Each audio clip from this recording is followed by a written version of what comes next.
নমস্কাৰ বন্ধুসকল, আজি আপোনালোকক দেখাবলৈ ওলাইছোঁ ফুলকবি, বেঙেনা, জলকীয়া আদি পুলি হাইটেক চিডলিং নাৰ্চাৰীত কেনেদৰে বনোৱা হয় আৰু পুলিখিনি কেনেকুৱা হৈছে গোটেইখিনি এই ভিডিঅ'ৰ জৰিয়তে আপোনালোকক দেখাবলৈ ওলাইছোঁ।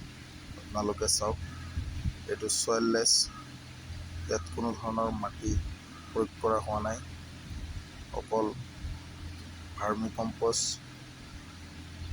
কোকোপিট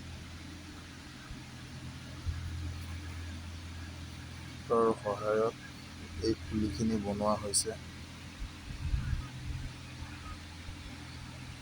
এয়া হৈছে ফুলকবিৰ পুলি।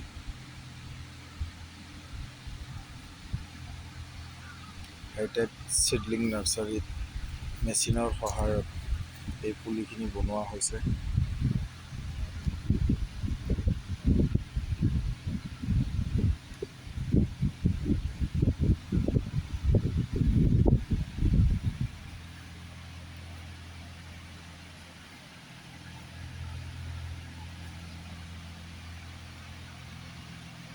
এয়া চাইছে আপোনালোকে, অভাৰ টেম্পাৰেচাৰ হোৱাৰ বাবে দুটা এডজাষ্ট ফেন লগোৱা আছে।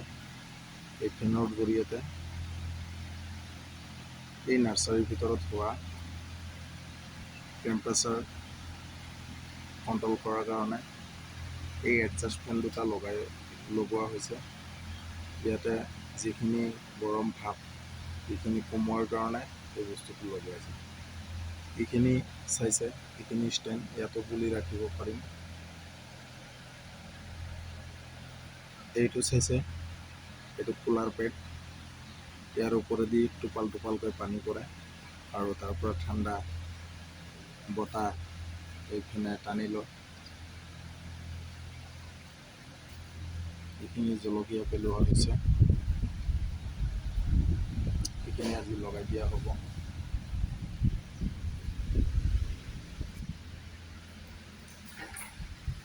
এয়া হৈছে